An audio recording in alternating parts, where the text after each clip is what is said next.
Alright guys, quick little video today about Bitcoin, but more specifically, Bitcoin mining. Now, when it comes to these massive data centers, which I might add are popping up all around the world at quite a fast rate these days, people, countries, people with money, millionaires and billionaires, they all want a piece of that Bitcoin pie, right?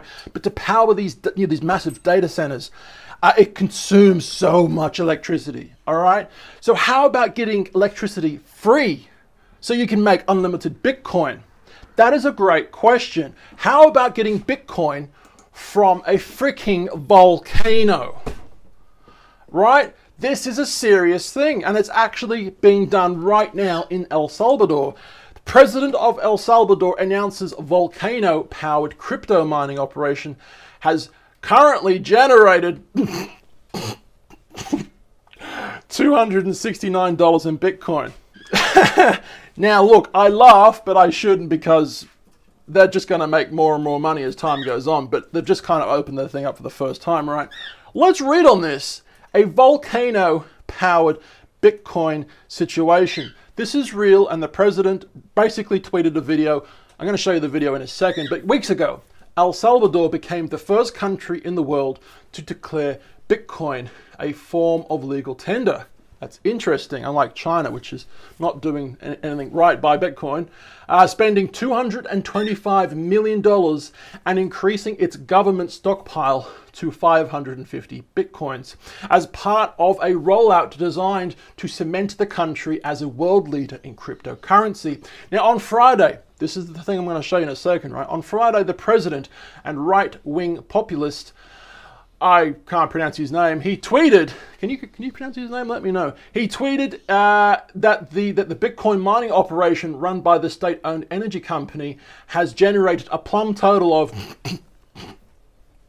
$269 in Bitcoin. I don't know why I'm laughing. They're just going to keep making money. It's obviously going to work out for them, right, in the future. But currently they've spent $225 million, so they'd have to make that back to then start making a profit after that.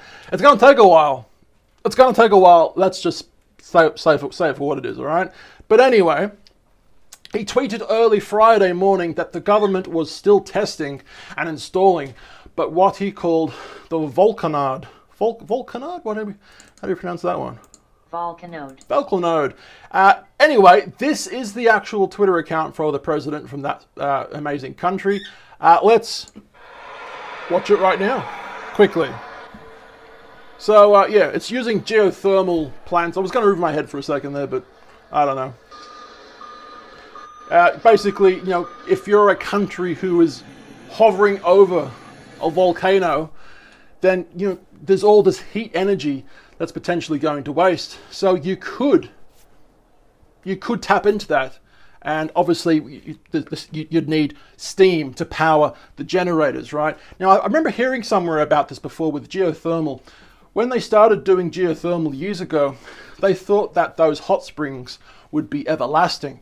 They were tapping into these hot springs, and at some point, they realized that the hot springs were becoming empty. They thought that the hot springs would continue forever, right? But no. The hot springs were the water was getting taken out to generate steam and all that kind of stuff, and it ran out. So what they're now doing I'm pretty sure, is they're actually pumping the water back in, or other water back into the earth, and then that gets heated up again with the geothermal process with the volcano and the lava underneath, right? And then that's coming back. So you need to kind of recycle the water to get it going, right? But what about getting, well, let me say it from this point of view. Let's say you're a government body and you want to start Bitcoin mining, or actually forget about Bitcoin mining. What if you actually want to start generating power from your volcano under your state, your country, but you haven't got a volcano? What do you do? Geez, that was a long-winded response to get my point across. Well, what do you do, right? This is what you do. This is what you do. Wind, renewable energies, right? Wind is huge right now. Water, generating electricity and renewable power from the waves, right? If you're a country who is surrounded by the ocean, there is a lot. but there's also a lot that isn't, right? But if you're a country who's surrounded by the constant wave motion, then absolutely the amount of wave energy that is lost, or that is created, I should say, every single day due to the moon and the earth and the gravitational pull on the oceans, like, you know, that's a lot of energy going to waste every day. So if you could tap into that, you could absolutely make so much power for your country. But what else, right? Well, obviously the next big one is going to be solar. Solar is huge. Now, I think solar panels were actually originally made in the 1970s. Wow. Roughly.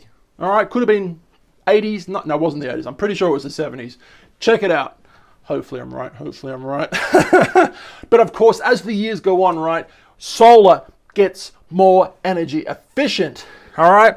To the point, this huge solar farms, right? To the point where now solar, well, let me read this to you right now.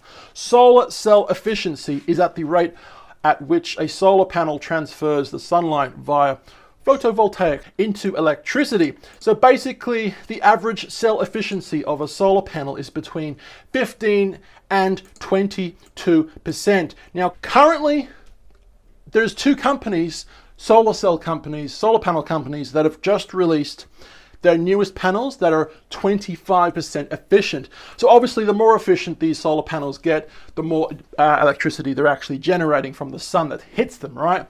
This is incredible. Now, obviously, this is just going to keep getting better as time goes on. The first solar panels that were invented in the 1970s, I hope I'm right, they would have been terrible at efficiency. I don't know what they would have been, like 1%? I don't know. All right, less than a percent? I have no idea. But obviously, they're getting better as time goes on. So if you're a country who wants to start Bitcoin mining or generating electricity for your country, then look no further than the three main ones, right? You've got solar, wave energy, and of course wind energy. And if you combined it all three together, wow, what a tremendous amount of power you'll be now generating for your country and Bitcoin mining, right? And obviously with energy storage now becoming a huge thing, such as batteries, Elon Musk has now, with Tesla batteries have installed Australia's biggest, no, I was wrong, the world's biggest battery, pretty much in South Australia. And before that, South Australia was constantly on and off having blackout issues, right? The blackout issues would happen, people's houses and the lights and the TVs would all turn off, right? Especially in summer when everyone's using the air conditioners. It was terrible, but with this new, the world's biggest battery now there, we can now dump all this energy onto these batteries, for example, so then we can use them in the peak hours, right? This is incredible. So what do you think about this? What do you think about Bitcoin mining in general?